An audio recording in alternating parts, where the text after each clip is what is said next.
Hola, ¿qué tal? Bienvenidos al Colegio de Empresarios. Estamos en la clase Ética en las Organizaciones, en nuestra sesión número 9. Continuamos con el tema de derechos humanos que abordamos en la clase anterior y hoy continuaremos analizando algunas características. Para ello hemos preparado un resumen a través, como fue la primera sesión, a través de un video en donde vimos una explicación rápida de la trayectoria de las generaciones, y hoy te invito a que veamos este video para analizar efectivamente en qué casos va a aplicar la tendencia de los derechos humanos de acuerdo a la evolución que tiene una persona, de lo específico a lo general. Regresamos para analizar el video.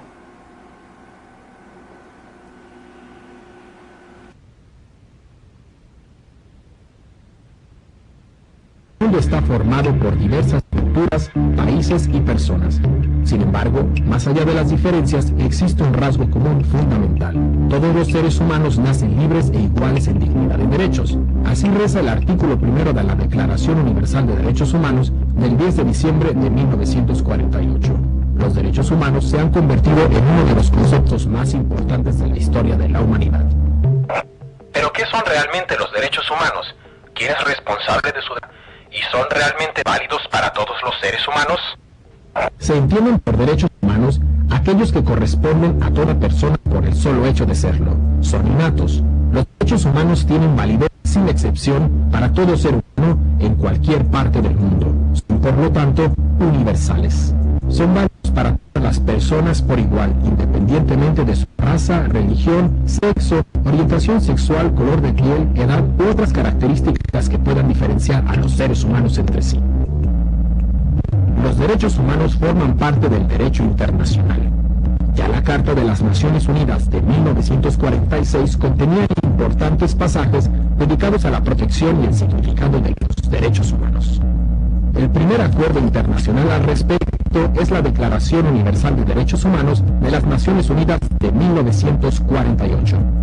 En 1966, la ONU aprobó otros dos instrumentos internacionales: el Pacto Internacional de Derechos Civiles y Políticos y el Pacto Internacional de Derechos Económicos, Sociales y Culturales. Juntos se denominan Leyes Internacionales de Derechos Humanos. Son la base jurídica más importante a este respecto. A todos ellos hay que añadir otra serie de convenciones: la Convención sobre el Estatuto de los Refugiados, la Convención sobre los Derechos del Niño, la Convención contra la Tortura y la Convención sobre los Derechos de las Personas con Discapacidad. ¿Pero cuáles son en detalle los derechos humanos fijados por estos instrumentos? Significan los derechos humanos en tres generaciones o dimensiones. La primera dimensión, los derechos civiles y políticos clásicos. A este grupo pertenecen el derecho a la vida y la integridad física, la prohibición de la esclavitud y el trabajo forzoso, la protección contra la tortura, la libertad de opinión, la libertad de conciencia y religión, una amplia prohibición de la discriminación, además del derecho al voto. La segunda dimensión, los derechos económicos, sociales y culturales, el derecho a un trabajo y una remuneración adecuada, el derecho a la fundación de sindicatos, la paridad en los derechos de hombres y mujeres, la familia, las mujeres embarazadas, las madres y los niños, el derecho a la vida adecuada, la educación efectiva, el derecho a la mejor.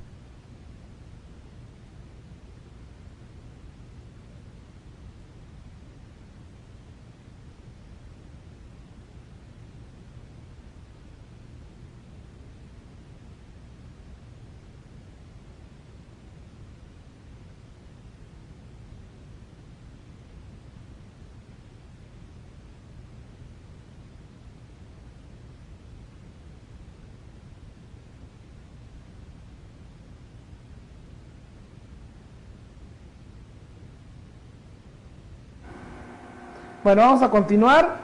Tuvimos ahí una pausa en el video. Bueno, particularmente el video tiene la intención de hacer este resumen de lo que habíamos platicado en la sesión anterior, en donde estábamos haciendo énfasis de continuar reforzando la información y el conocimiento que tendría que estribar con los derechos humanos. Entonces, tenemos varios puntos claves que hay que tomar en cuenta, que hay que ser de amplia consideración. La primera es que los derechos humanos, como tal, desde que un ser humano nace, desde que un ser humano existe, tiene ya consigo esos derechos de ser libre, de tener igualdad, de tener capacidades de poder subsistir en este mundo.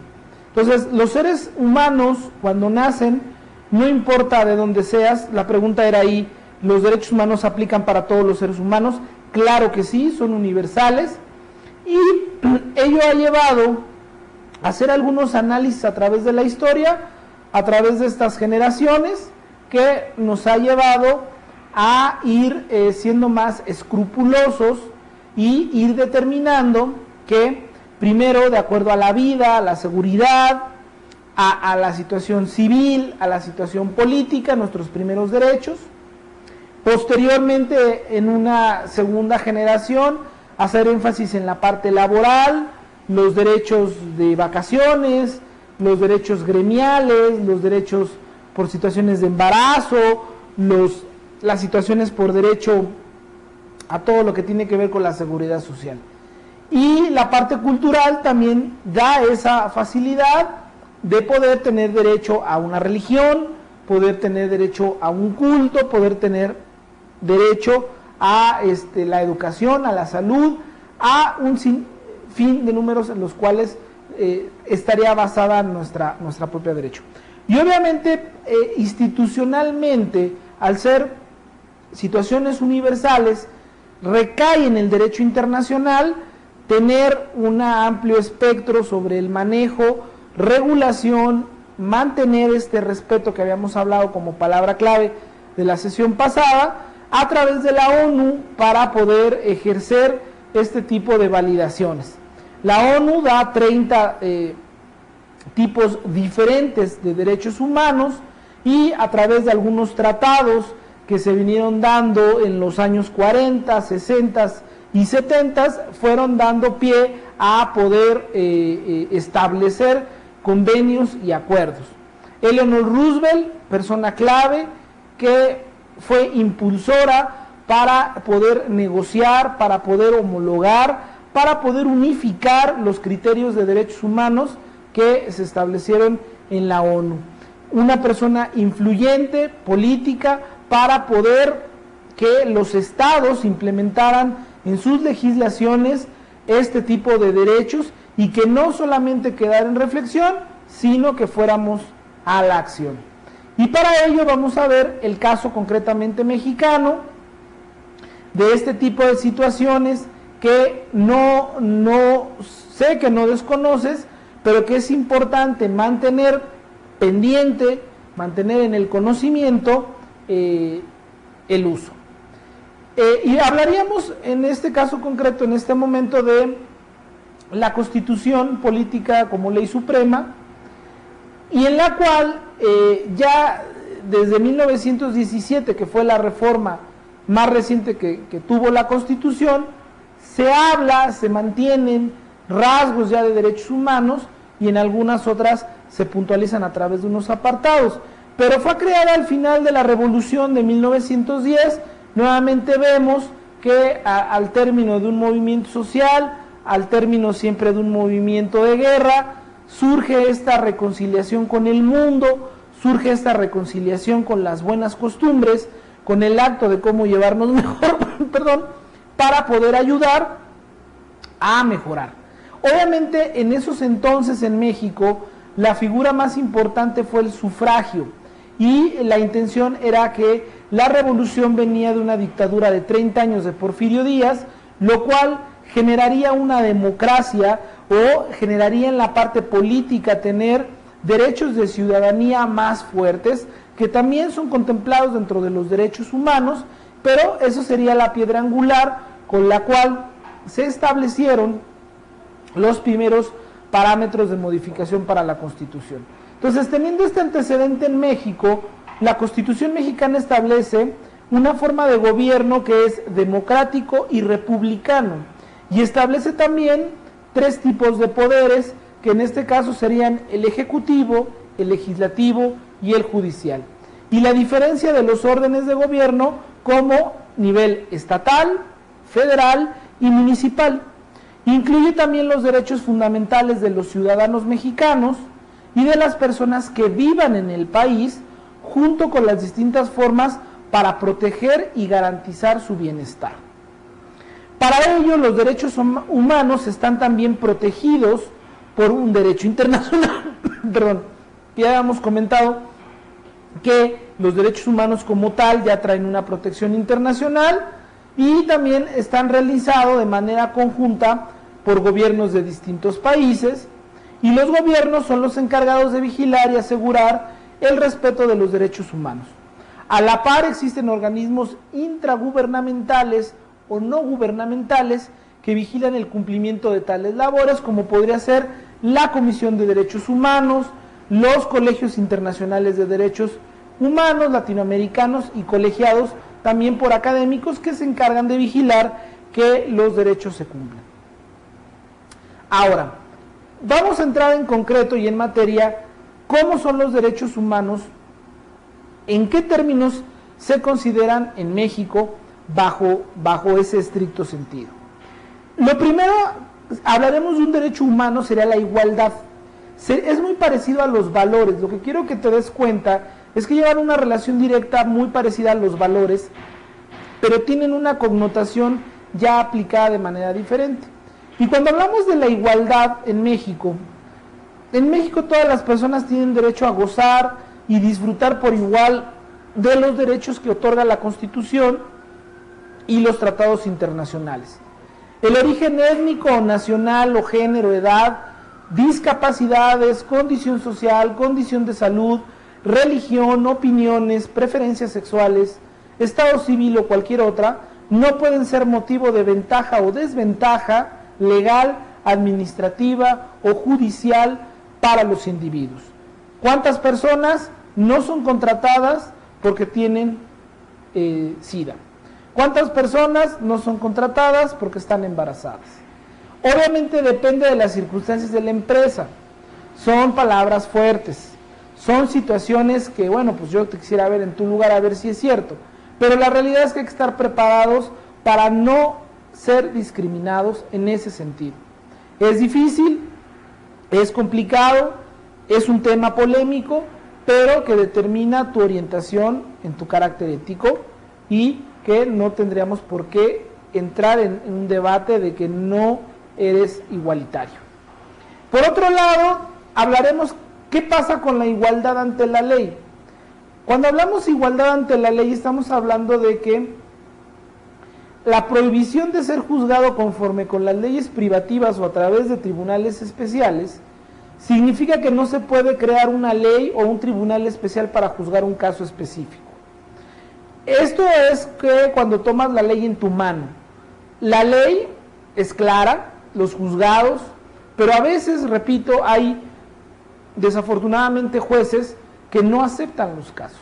Pero no podría haber como una corte marcial especial para un caso civil, por ejemplo, pero tú vas a ser juzgado bajo las mismas condiciones y bajo las mismas normas que todos. Por ello, la parte de la corrupción que se da entre los ministerios públicos no les ha permitido facultarlos para poder ejercer una como tipo judicatura directa por este tipo de situaciones y argumentos que hay. La igualdad ante todas las personas. La prohibición de títulos de nobleza, prerrogativas u honores hereditarios. Ante la ley en nuestro país, todos somos iguales y los títulos reconocidos a favor de una persona en el extranjero, como el duque o conde, no tendrá validez en México. Hablar de una igualdad ante las personas es que no importa la condición social, no importa. Te voy a poner un ejemplo. Si tú en tu organización te das cuenta que el dueño, y esto yo lo vi con algunos empresarios, por ejemplo, Emilio Azcárraga cuando anda en sus pasillos en su empresa, trae su gafete. Y eso no le quita más ni le quita menos, sino simplemente es esa oportunidad de reflejar de que todos somos iguales. Entonces, aquí podemos darnos cuenta cómo, llevándolo a la organización, tener actividades como un baño comunitario, gafetes, estacionamiento, hay situaciones que son iguales ante todos los empleados y no tendría que haber esa distinción por una desigualdad si somos todos parte de una familia en una organización. Hablaremos ahora de la parte de la libertad. ¿Qué pasa con la libertad personal? ¿A qué se refiere con la libertad personal? Y la libertad personal se refiere a queda prohibida la forma cualquiera que sea de esclavitud. Es decir, en nuestro país no puede haber esclavos y todo aquel extranjero que llegue a nuestro territorio en esta condición alcanzará su libertad y la protección de las leyes mexicanas. Obviamente en algunos países esto todavía no es completamente claro y objetivo como lo marca esta parte de la ley, pero bueno, es importante que consideres que también cualquier persona ajena que venga con ánimo de libertad, simplemente por pisar el territorio nacional lo va a tener. ¿Qué pasa con la libertad de profesión, trabajo, comercio y industria? Significa que las personas podrán elegir la labor que mejor les convenga, siempre y cuando sea lícita, sea legal. Ninguna persona puede obligar a otra a desempeñar trabajos sin su consentimiento o aunque no sean pagados. ¿Esto qué quiere decir? Nosotros tenemos la libertad de elegir a lo que nos vamos a dedicar, mientras sea en el marco legal, mientras sea en un marco jurídico. Y esto implica también una libertad de acción en un trabajo. Cuando tú entras a trabajar a un lugar, muchas de las ocasiones, por la necesidad de encontrar trabajo, aceptas, pero con una irresponsabilidad porque no sabes hacer el trabajo. Entonces también hay que tener en cuenta que parte de la libertad adquieres un compromiso de poder ejercerla siempre y cuando tengas ya esa profesión dominada. También eso habla bien de tu ética, porque yo decidí dedicarme a ser mercadólogo porque he aprendido a desarrollar la mercadotecnia, pero no voy a ejercer un oficio de abogado por la necesidad que tengo de trabajar si no sé hacer leyes, perdón, si no me sé manejar con las leyes. Todos tenemos también libertad de expresión, punto importante. Toda persona puede expresar libremente sus ideas por medio de la comunicación, ya sea de manera escrita u oral u otro medio, con la salvedad de los casos en que estas expresiones no ataquen la moral o los derechos de otros o constituya una comisión de delito. ¿Cuántas difamaciones podría haber en este caso? ¿Cuántas mentiras puede haber? ¿Cuántas situaciones no confirmadas tú puedes confirmar? Entonces, la parte de la comunicación es delicada, muy delicada. Expresar lo que uno piensa no es el problema.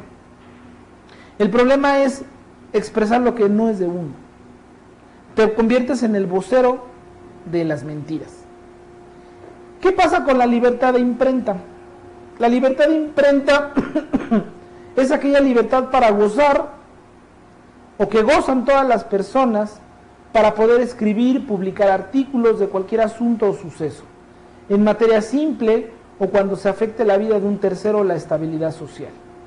Obviamente recuerda que el antecedente de esto es porque venimos de un tema de sufragio, venimos de un tema de reelección, venimos de un tema de 30 años de gobierno, venimos de una revolución que fue causada por un dictador. Y entonces las maneras de expresión eran abolidas, las maneras de poderse comunicar entre la gente no eran óptimas. Por ello este punto se volvió fundamental, porque al volverse fundamental este punto de expresión escrita, se convirtió en un derecho ganado. Y ese derecho ganado se fue haciendo por los antecedentes que el propio país tiene en ese sentido. ¿Cuántas empresas, cuántas organizaciones no tienen su propia, tienen su propia revista, tienen sus propios e-learnings internos, sus newsletters, tienen sus revistas, tienen sus folletos para poder tener una comunicación de lo que se está haciendo de manera positiva? El tema y el problema es cuando este tipo de comunicaciones tienden como a un tipo de sentido político, en donde ya la ideología es tirar, amenazar, difamar, calumniar, y entonces ya no cumpliría un sentido porque estaríamos tentando contra la estabilidad social y contra un tercero. La siguiente sería, ¿a qué se refiere la libertad de asociación y de reunión? La libertad de asociación es el derecho que tienen todas las personas para poder formar parte de un grupo, para poder asociarse, siempre y cuando sea de forma pacífica y para fines lícitos. Regresamos a lo mismo, el antecedente que tenemos de la Revolución Mexicana implicaba que no había reuniones porque no había partidos políticos o no se permitía el gremio de las personas porque era considerado como una conspiración, porque todo era en contra del gobierno, todo era en contra de la autoridad. Actualmente en las organizaciones se fomenta mucho los círculos de calidad, se fomenta mucho el que se agrupen, en que tengan un objetivo, tengan una dirección, tengan muy claro por qué se están reuniendo, avancen sobre ese tema de la reunión, exploten las ideas, la creatividad sea un factor importante para poder resolver problemas. Pero obviamente si las reuniones son con otro tipo de carácter, implicaría un retroceso en la comunicación y en la facilidad.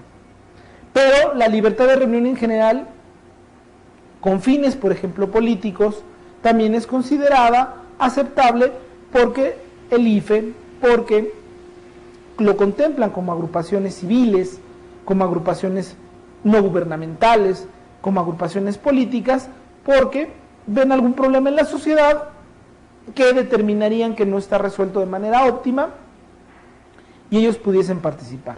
Entonces la libertad de manifestación o de reunión pública para presentar a la autoridad, pueden presentar peticiones y pueden también realizar protestas. Los manifestantes deberán actuar de forma pacífica y con respeto a las leyes mexicanas.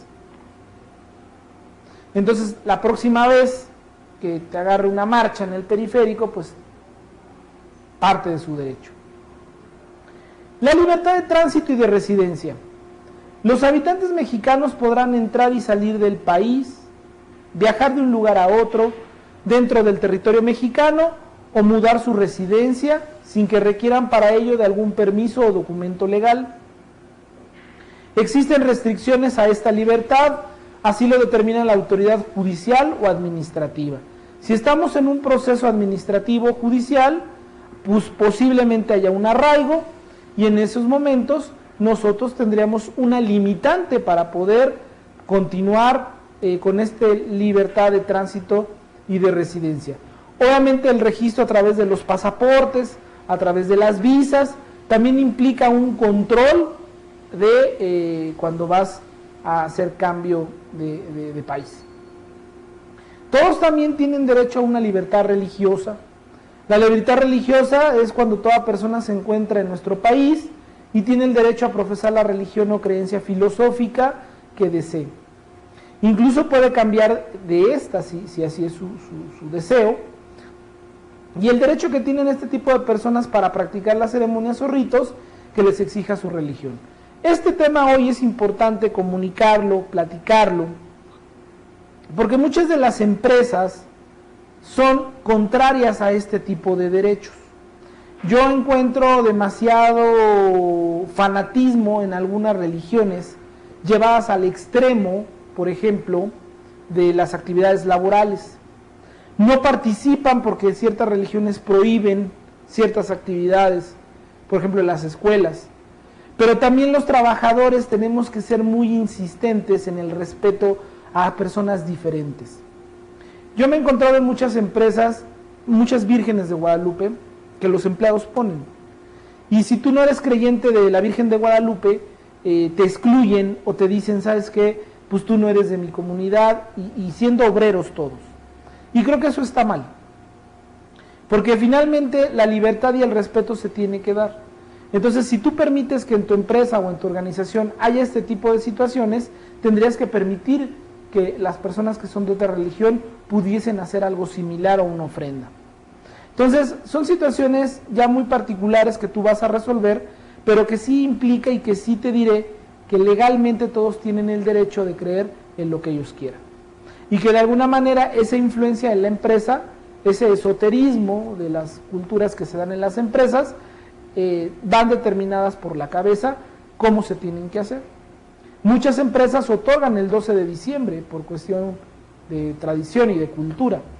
Pero, por ejemplo, si fueran de conocimiento de otras religiones, de otras fechas, no lo hacen o sí lo hacen. Finalmente esa decisión la vas a tomar tú, pero es un derecho que todos deben de tener y que se debe de reflejar en la cultura y en la ética de la organización, el respeto. Otra importante es qué pasa con el derecho de poseer armas. Como tú sabes, tenemos el derecho de poseer armas como individuos. Todas las personas podrán tener en su domicilio para su seguridad y defensa algún tipo de arma siempre y cuando ésta sea de las permitidas por la ley y exista previa autorización de la autoridad correspondiente, que en este caso es la Secretaría de Gobernación, la Secretaría de la Defensa, la cual puede otorgar facultades para que tú puedas tener un arma en tu domicilio para la defensa. Obviamente aquí podemos ver extremos como en Estados Unidos este tipo de situaciones han sido derechos que son más benevolentes que en México, porque allá puedes comprar armas hasta en el supermercado. Acá hay muchas tiendas de armas, hay muchas las facilidades para la venta, cosa que aquí no, aunque mantenemos los dos países el mismo derecho, podemos ver ya en la parte operativa cómo hay una distinción en la facilidad de poder adquirir este tipo de uso de derecho. Y también de alguna manera implica una responsabilidad, en qué casos, de acuerdo a otro derecho que sería el de la propiedad privada, permite el que tú defiendas a través de otro humano. Como te puedes dar cuenta, este tema aquí es muy controversial, porque finalmente el objetivo de los derechos humanos es salvaguardar la vida humana, es respetar todos aquellos derechos que impliquen el conservar al humano. Pero ya aquí en ese sentido pone en riesgo porque también es consciente de los peligros que pueda tener otro ser humano. Todos tenemos derecho también a la información, y el derecho a la información es que el Estado debe de garantizar el derecho que gozan las personas para buscar, para conseguir, para publicar y para divulgar información e ideas por cualquier medio electrónico informativo. ¿A qué se refiere esto? Hace 6 años, cuando entró el gobierno de Fox, fueron muy insistentes en esta ley de transparencia en el IFAI, en el Instituto para otorgar información pública, pero debe de haber una antesala, porque eso era el artículo 9 de la Constitución, que hacía el énfasis sobre que el gobierno tiene que dar cuentas claras, el gobierno tiene que informar a la ciudadanía cómo está manejando el país, pero se antepuso el artículo 8, que era el derecho a petición. Entonces ya nada más no era informar, sino qué tipo de información. Y debemos de tener en cuenta que tenemos el derecho de petición y de solicitud. La realidad es que aquí estamos todavía muy verdes, porque yo te invitaría a que vayas a una delegación, que vayas a un área de gobierno, y qué tan fácil es que te den la información. Y te van a exigir que por qué, si eres una asociación civil, si eres una agrupación, te van a poner una serie de situaciones difíciles de momento para poder accesar a la información. Y en la vida privada, en las organizaciones, pasa algo similar. ¿Qué tan pública es la información de la empresa en cuestión de estados financieros? Se les obliga a las empresas a través de las regulaciones de los actores, de las autoridades bursátiles, en este caso si estuviéramos cotizando en la bolsa, pero tendrían que ser también públicos para la empresa. Entonces hay cierta información que debe de ser transparente. Los reportes anuales que hacen los directores cada año, en las condiciones en que se está moviendo la organización, tienen que ver este reflejo de información. Si nosotros estuviéramos en una asociación civil, en una asociación no gubernamental, en donde tuviéramos que dar un reporte de la transparencia de cómo estamos llevando a cabo nuestra dirección, tendría que ser de la misma forma. Entonces, el derecho a la información es algo que debemos de tener presente, porque tarde o temprano la comunidad o a quien estamos sirviendo va a requerir de esa información y puntualmente tendríamos que hacerlo. Otro punto importante tendría que ser ahorita hablar de lo que será la irretroactividad en las leyes. A nadie se le puede aplicar en su perjuicio alguna disposición legal en forma retroactiva. ¿Qué quiere decir esto? No te pueden juzgar 2 veces por la misma situación. También, si la ley cambia el día de hoy, no te pueden aplicar la ley que más te perjudique. Te van a aplicar la ley que esté en vigor. Por ejemplo, los diputados, esa es su gran función de los diputados, representantes del pueblo, quienes deberían de ser también representantes de una ética intachable, porque representan a la esencia de la moral, que sería la sociedad, cosa que no es cierto, cosa que es muy difícil que pase, porque se mueven bajo los intereses del partido político y no de la moral o de la sociedad. Pero su chamba fundamental de ellos es esa, es estar modificando, actualizando las leyes de acuerdo a las circunstancias actuales y modernas que vive el país o que vive la sociedad, para poder tener un trato más justo y darle garantía a todos estos derechos y valores. Pero si cambia la ley, van a hacer una modificación a la ley, a ti aplicaría la ley en el momento en la que está vigente. No te aplicaría la anterior, o no te aplicaría la que no entra en vigencia, o no te aplicaría la que te perjudica más. A eso se llama la irretroactividad. Vas a aplicar la ley que esté en función. Tenemos también la garantía de la audiencia. Y la garantía de la audiencia quiere decir que en todo proceso administrativo, judicial o legal, los involucrados tendrán derecho a ser oídos por la autoridad correspondiente, quien deberá seguir los requisitos y etapas del procedimiento en el proceso que se trate. Pregunta que te voy a hacer: ¿tú darías audiencia en tu organización en donde te estés desenvolviendo a un problema? Regularmente los que son jefes se les recomienda que den audiencia, oigan a todas las partes, pero regularmente cuando no eres jefe te tiendes hacia un sentido de la balanza y no te reúnes o te excluyes de la otra parte para que no vayan a pensar que eres cómplice o que te prestas o que estás apoyando, y eso genera un ambiente de trabajo difícil. El garantía de audiencia es fundamental para un jefe. Si la idea es de que tú en un futuro no muy lejano o actualmente seas un empresario, seas un líder, este tema es fundamental, el de la garantía de las audiencias. Las audiencias, las reuniones, las relaciones públicas, el estar en contacto, comunicación constante con los ciudadanos, con tus empleados, con tus compañeros de labor, es fundamental para el desarrollo de tu trabajo. Bien, tenemos otro tipo de derechos que será la garantía a lo legal. Tenemos garantía para legalidad, y esta garantía de la legalidad es el derecho al respeto de la persona, su familia, su domicilio, sus documentos, sus posesiones, bajo el principio de legalidad. Los servidores públicos tienen la obligación de actuar en todo momento con apego irrestricto a la ley, necesidad de mandamiento escrito, debido, fundamentado y motivado. Nadie puede ser molestado en sus bienes, posesiones, familia o persona sin que medie mandamiento expreso de la autoridad competente. ¿Qué pasa en las organizaciones? No puedes actuar si no hay un acta administrativa. No puedes ofender, no puedes quitarle a alguien algo, no puedes quitarle recursos, no puedes quitarlo del lugar, no puedes suspenderlo, no puedes correrlo sin que haya algo por escrito ilegal.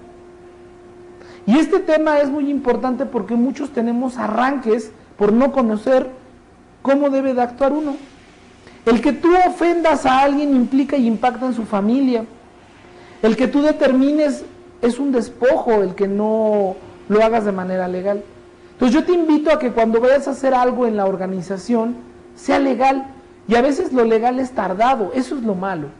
Lo legal a veces lleva tiempo, lo legal a veces lleva proceso, lo legal a veces lleva consenso, y es tiempo. y a veces no tenemos tiempo. Pero yo te invito a que actúes de manera siempre legal, por pequeñas que parezcan las circunstancias de lo que vas a hacer, te da mayor fortaleza. ¿Qué pasa en la materia de jurídica, en materia penal e internacional?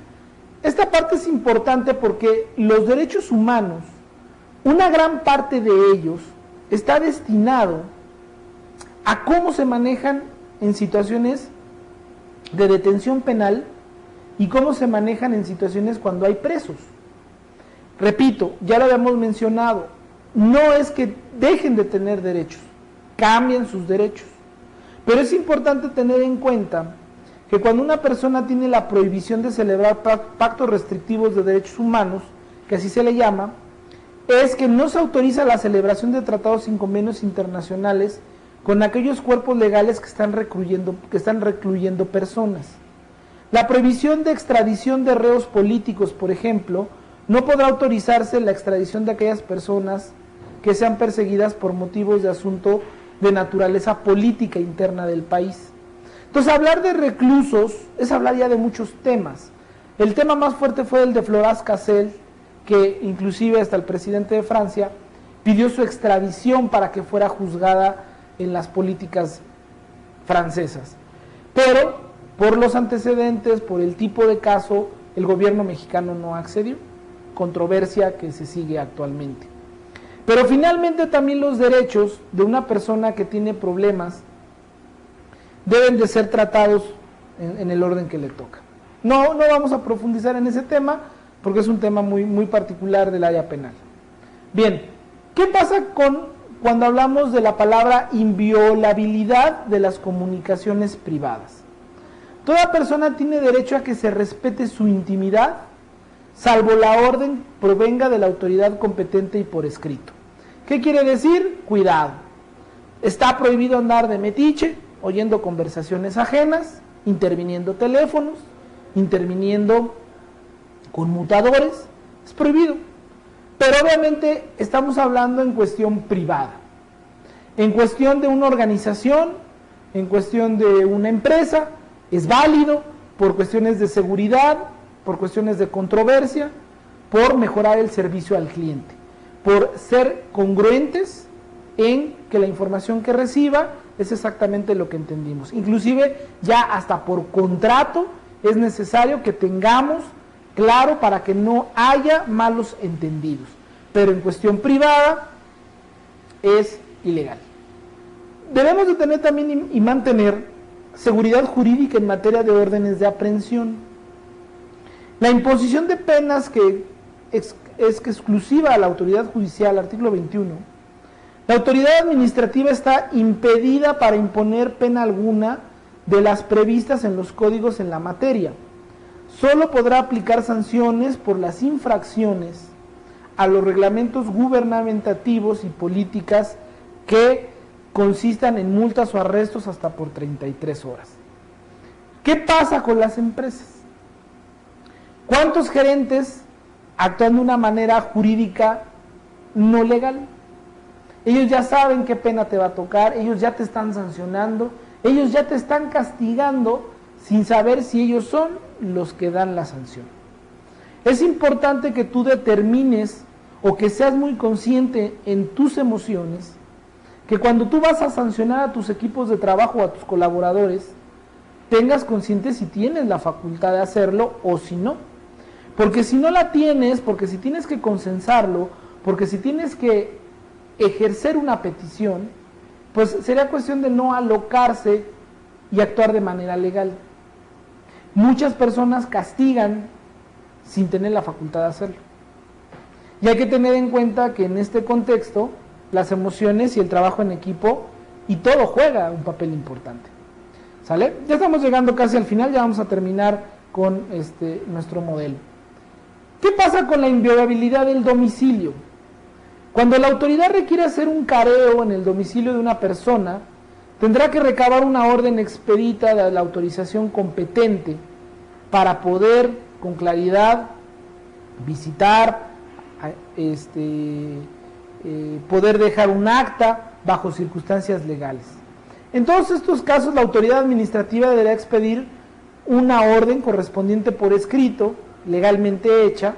Si no la tiene, estará incumpliendo con un derecho a la propiedad privada. Recuerda que habíamos hablado que tenemos derecho a posesión de armas y se da también por el derecho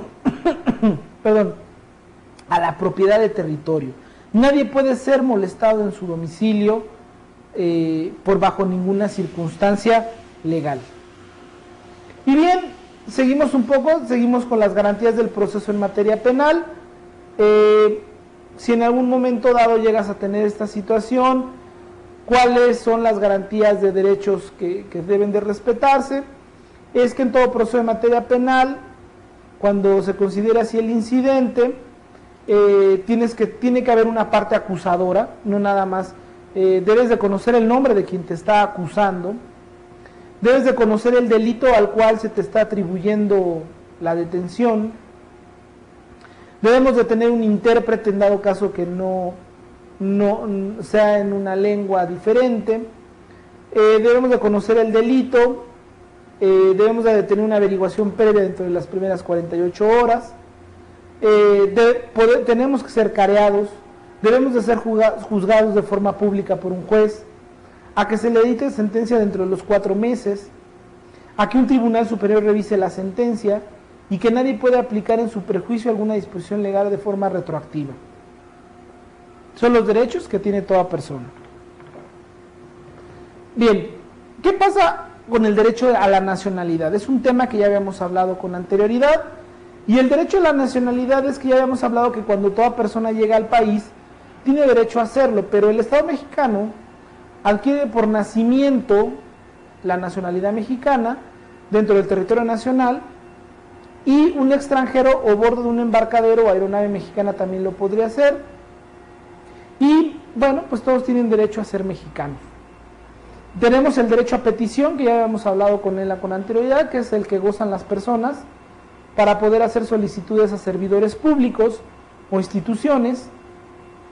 Solamente podrán hacerlo los ciudadanos mexicanos, y es obligación de los servidores públicos el informar por escrito al peticionario la resolución que corresponda. En tu organización, ¿quién tienes derecho a solicitud de información de la empresa? Los colaboradores, los empleados, personas que tengan directamente una relación a lo que estamos hablando. Y finalmente vamos a entrar a los 3 derechos más importantes de este tema que hemos venido abordando, pero que sí es fundamental que conozcas.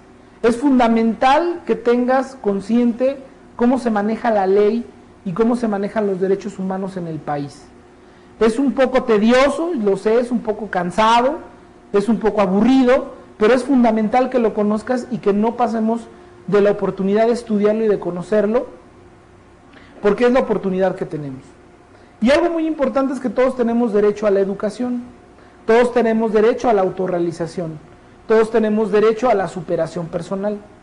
Y la Constitución mexicana dispone que todo individuo tiene derecho a recibir educación y que el Estado impartirá los niveles preescolar, primaria, secundaria, media y superior. Y la educación cuya impartición esté a cargo del Estado será gratuita y laica. Desde luego, los padres o tutores de los menores tienen sobre todo la obligación de hacer si sus hijos pupilos acudan a recibir la educación. Finalmente, el Estado pone las condiciones, pero el otro 50% depende de nosotros. Adicionalmente, se reconoce el derecho a que los particulares puedan impartir educación en todos los niveles y tipos, y que estarán apoyados por la Constitución. Como se puede apreciar, en estos derechos se busca fundamentalmente que todos los individuos gocen del beneficio de la educación, la que les dará la posibilidad de poseer mejores medios para la subsistencia y una mejor calidad de vida. En la parte de las organizaciones, nosotros tenemos que dar el derecho a la capacitación, el derecho a la instrucción, el derecho para que mejoren sus condiciones. También existe el derecho a la salud. Toda persona tiene derecho a la protección de la salud. El gobierno federal y los gobiernos de los estados deberán de coordinarse a fin de que esta prestación se establezca. Yo te preguntaría hoy si en tu organización, a lo mejor es muy pequeña, no tenemos un médico, pero sí sabes qué pasa en una situación que se requiera una salud inmediata, una emergencia, una urgencia. Tenemos una vinculación con algún médico cercano, puede atender alguna situación que se requiera, das seguro social, das esta garantía de educación y de salud a tus colaboradores, a tus empleados. Piénsalo, porque también eso implicaría este impacto que tratamos de hacer. La Constitución deja la ley secundaria la definición de la naturaleza y el alcance del derecho a la protección de la salud, así como la facultad para establecer las bases y modalidades de los accesos a salud que vas a tener. Obviamente todo esto nos está llevando, todo este camino que hemos trabajado, está enfocado para entrar a una materia que es de clases posteriores, pero estamos enfocando todos nuestros esfuerzos para llegar a lo que es el derecho social de los trabajadores, que es parte fundamental en tu formación ética también, que es el derecho de lo social. No solo el interés del Estado, sino el interés público y moral está inmerso en este tema.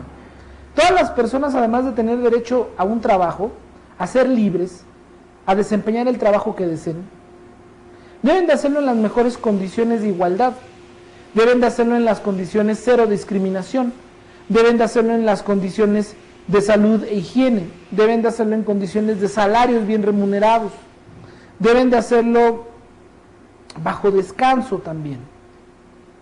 Y eso implicaría tener derechos laborales. Y terminaríamos la clase del día de hoy hablando de los derechos ciudadanos. Y los derechos ciudadanos básicamente implica en que la ley reconoce que tanto tú puedes participar en el gobierno como puedes ser a lo que le llamamos votado, puedes votar y ser votado. Tenemos calidad para poder participar en los asuntos públicos. ¿Y esto al final qué quiere decir? Quiere decir que en una organización, en una empresa pasa lo mismo. Hoy soy jefe, mañana soy empleado, mañana soy obrero, mañana soy el director. Y cualquiera que sea nuestra posición, somos unos ciudadanos internos en nuestra organización que implicaría mantener el derecho y el respeto a las leyes y a las creencias que tenemos para podernos conducir. Concluyo el tema de derechos humanos con 3 puntos importantes. El primer punto: los derechos humanos son herramientas que fomentan el respeto a la dignidad humana, los cuales son inherentes a la naturaleza de cada persona, ya que sin ellos no es posible realizar plenamente como seres humanos si no somos dignos. Son un conjunto de facultades e instrucciones que en cada momento histórico han concretado la exigencia de la libertad y la igualdad entre las personas, reconociendo positivamente ordenamientos jurídicos a nivel nacional e internacional. Y según el Centro de Desarrollo de Derechos Humanos, Fray Francisco de Victoria, quien hace ímpetu en esta definición. Segundo, los derechos que hoy tenemos no son eternos, por el contrario, son derechos frágiles que se deben defender constantemente. Conocerlos es el primer paso para asumir esa defensa. Así, la protección efectiva de los derechos humanos es un instrumento para defenderlos de los abusos de gobernantes, personas, líderes que no crean en esta civilización. Y por último, tercero, las violaciones a los derechos humanos son acciones llevadas a cabo en algún momento por el poder, por el Estado o por una persona, en contra de la dignidad humana. Y cuando la autoridad actúa con impunidad, se le debe de castigar por las violaciones que está haciendo. ¿Qué quiere decir esto y en qué debemos de tener cuidado? Hay 3 factores por los cuales podemos hablar que estamos violando un derecho humano. Y en esos 3 factores es la reflexión que te dejo para que tengas pendiente, cuidado y no lo cometas en tu vida profesional. El primero es por omisión, cuando el gobierno no actúa a pesar de la exigencia de que hay denuncia de violaciones de derechos humanos. Cuando tú como líder no actúes en función de violaciones que te están mencionando, serás culpable. 2, por acción, cuando la autoridad directamente es la que viola un derecho humano. Cuando tú violes un derecho humano, violes algo que no sea digno del ser humano, serás responsable. Y tercero, por adquisicencia, cuando por medio de una tercera persona se realiza la violación de los derechos humanos. O sea, es cuando tú mandas a alguien a que haga algo que sea indigno de una persona. Con ello vamos a llegar a la conclusión del tema de derechos humanos por parte básica y general de la ética en las organizaciones. Te invito a que puedas contestar tus actividades complementarias y seguiremos la siguiente sesión con otro tema relacionado y complementado para tu formación ética.